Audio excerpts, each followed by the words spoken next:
Halo Sobat Bola, apa kabar? Semoga semua dalam Baik, kondisi sehat dan bahagia. Amin. Kita amin. akan bicara tentang tim Asia Tenggara di kancah kualifikasi Piala Asia U20 yang saat ini sedang berlangsung, di Ya, mana Indonesia ada di grup F dan kita lihat grup yang lain, ya. terutama timnas di Asia Tenggara. Kira-kira gimana nih, Bro? Ya kan untuk kualifikasi under 20 ya, Asia Tenggara tuh ada wakil-wakilnya. Ya, Antara lain ya Myanmar, kemudian Indonesia, Vietnam, Thailand, Filipina, Malaysia, Singapura, Timor Leste. Dan mereka juga kan saat ini lagi berkompetisi walaupun jumlah pertandingannya di luar grup yang 5 ada yang diisi oleh 5 tim itu rata-rata baru satu pertandingan. Memang kalau kita melihat pada satu pertandingan di awal itu kan belum bisa kita menarik kesimpulan yang terlalu jauh ya. Mhm. Paling kita hanya bisa katakanlah memprediksi, walaupun prediksinya ini juga sangat mungkin bisa terjadi perbedaan-perbedaan hasil pada saat pertandingan kedua nanti gitu loh Ya, bro. betul. Ya. Hmm. Tapi kalau yang di 5 tim isinya itu kan rata-rata Hmm. sudah lebih dari 2 kali laganya. Betul, Ya, betul. Dan diisinya grup yang 5 tim ini salah satunya diisi oleh Myanmar ya. ya, Dan Myanmar ini juga kan berkompetisi melawan tim dari Uzbekistan, kemudian dari Arab Saudi, Tiongkok, dan Maladewa kalau nggak salah ya, ya. ya. Nah, cuma masalahnya dari 2 pertandingan yang sudah dilakukan Myanmar, mereka kalah gitu loh bro. Jadi akan sangat sulit saya pikir ya kalau satu tim sudah mengalami 2 kali kekalahan. Karena Hmm, sedangkan dia juga memang yang bisa dia harapkan adalah Myanmar bisa mengambil poin penuh saat melawan Maladewa. ya, Sedangkan eh, selain Myanmar kan ada lagi tim-tim seperti Arab Saudi, Tiongkok dan Uzbekistan yang pastinya juga levelnya di atas Myanmar saat ini gitu loh bro. ya, ya. Berarti bisa nggak Mm-mm. dikatakan bahwa sampai saat ini Myanmar Mm-mm. adalah satu-satunya tim di Asia Tenggara yang punya peluang lolosnya paling kecil? Betul. Saya sih setuju sekali ya kalau disimpulkan bahwa Myanmar ini menjadi tim Asia Tenggara yang punya kans paling kecil.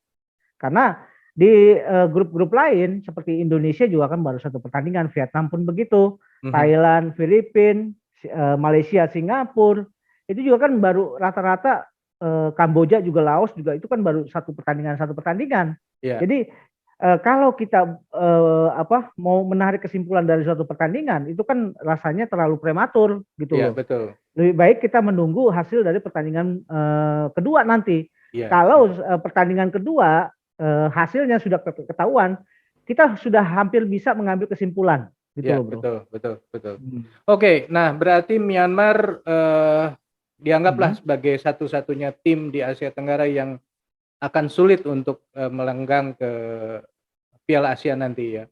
Nah, Betul. kita lihat dari kalau misalnya dari peringkat kedua terbaik Hmm. ya.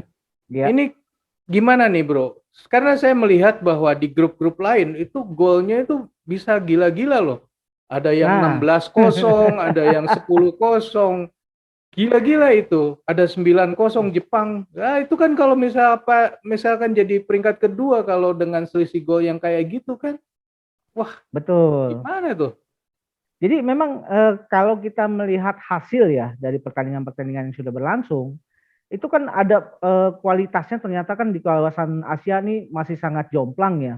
Hmm, Karena ada tim-tim yang begitu superior bisa mengalahkan satu tim dari negara lain bisa 16-0, 9-0 dan ini berimbas pada penentuan pada saat eh, yang akan melaju melalui jalur runner up terbaik gitu ya loh bro. betul, betul. Karena runner up terbaik selain memang kita juga harus yakin dengan poin-poin maksimal yang bisa kita dapat misalkan dari 4 tim yang berlaga dalam satu grup poin maksimal dari runner up terbaik adalah 7 gitu loh. Nah, Ya, tentu kalau misalkan runner up terbaik ini bisa mencapai hasil nilai 7, saya pikir ini harapan untuk lolos besar. gitu Iya, loh bro. iya. Sedangkan kalau runner up terbaik kemudian mendapatkan nilainya 6, ini juga sangat mungkin yang akan dilihat nanti adalah agregat gol. Jadi Indonesia ini juga tidak bisa diam diri ya melihat bahwa ada potensi kita tersisih melalui karena selisih gol yang terlalu besar gitu Mhm, loh. mhm, mhm. Walaupun tentu kita sebagai fans sepak bola Indonesia pasti punya ini ya optimisme bahwa kita bisa mengatasi Hong Kong dan Vietnam gitu loh. Ya, Tapi paling tidak ini menjadi catatan bahwa kalau misalkan melawan Hong Kong, kita tetap harus bisa memaksimalkan jumlah gol ya, gitu loh bro. betul, Ini betul. untuk mengamankan ya, untuk jaga-jaga antisipasi gitu Ya, loh. memang kalau misalkan Indonesia menang melawan Hong Kong dan juga Vietnam menang melawan Timor Leste, maka Ya, kedua tim ini, Indonesia dan Vietnam itu akan berebut posisi juara grup dari ya, selisih gol ya tentunya. iya. Ya, dan Jadi makanya di dua laga ini selisih gol menjadi sangat penting. Kebetulan saja Indonesia dengan Vietnam di laga pertama memiliki selisih gol yang sama, tapi iya, agresivitasnya berbeda gitu. Makanya sekarang iya, Vietnam ada di juara grup. Dan ini di posisi di laga kedua ini Indonesia harus berhasil menyalip. betul. Saya juga punya punya harapan ya bahwa Indonesia melawan Hong Kong, poin yang bisa didapat tentu nilainya 3. Kita harapkan seperti itu, kita menang. Mhm, Tapi gol yang kita dapat juga tuh harus besar. mhm, Kalau bisa memang melewati pencapaian gol yang dilakukan oleh Vietnam. betul. Walaupun sebetulnya hasil dari pertandingan antara Hong Kong mau dengan Indonesia toh juga belum menentukan langkah kita menuju ke Piala Asia. Iya, Tentu betul. tentu langkah kita ditentukan oleh pertandingan terakhir nanti gitu loh Iya, bro. betul, betul. Nah, Dengan asumsi Indonesia mengatasi Hong Kong gitu loh bro. ya betul. Tapi yang menarik adalah berita menyatakan bahwa laga Indonesia melawan Hong Kong ini tiketnya belum terjual habis. Apakah memang tidak menarik atau gimana ya, Bro ya? Iya, saya juga kaget juga ya bahwa dari 10.000 katanya ya yang Hmm, dipersiapkan oleh PSSI ternyata ya sampai tadi siang baru 2.000 yang laku gitu loh.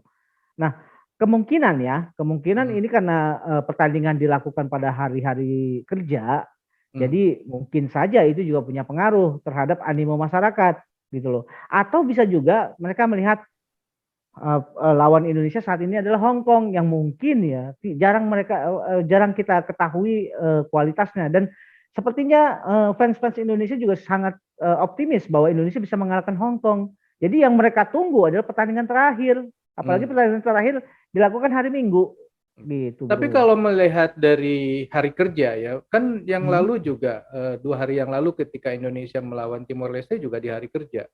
Jadi mungkin betul. itu nggak bisa dijadikan patokan. Tapi kalau misalnya dianggap bahwa ternyata Hong Kong bisa dilibas habis 5-1 oleh Vietnam, kayaknya ini kelasnya juga ya nggak akan bisa bersaing dengan Indonesia gitu kan kurang lebih.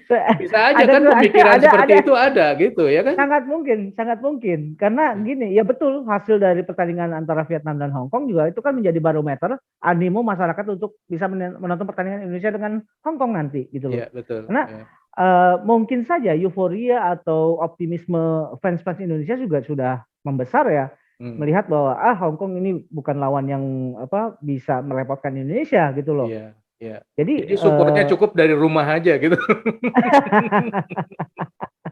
mungkin juga seperti itu, Bro.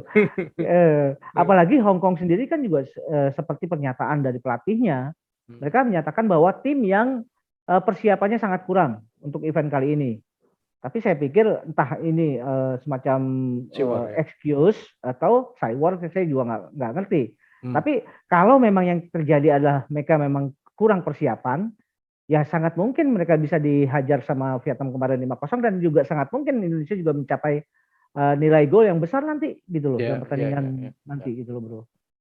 Oke deh, kira-kira segitu dulu lah obrolan kita. Kita lanjut lagi nanti di setelah laga kedua ya di semua grup sehingga kita bisa melihat sebenarnya siapa yang masih punya peluang maju ke Piala Asia, siapa yang sudah akan habis di sesi kualifikasi. Ya, Nah, menurut sobat sendiri, negara-negara ya, negara-negara Asia ya, Bro. Tenggara, ya, khususnya seperti itu. Nah, menurut sobat sendiri, kira-kira siapa yang akan punya potensi besar untuk maju ke Piala Asia dari dari fase kualifikasi ini? Apakah Indonesia, Vietnam dan Thailand saja? Bagaimana dengan Malaysia misalkan? Silakan tulis di kolom komentar. Kita akhiri dulu obrolan kita lanjut di video yang akan datang. Sampai jumpa. Terima kasih, Bro.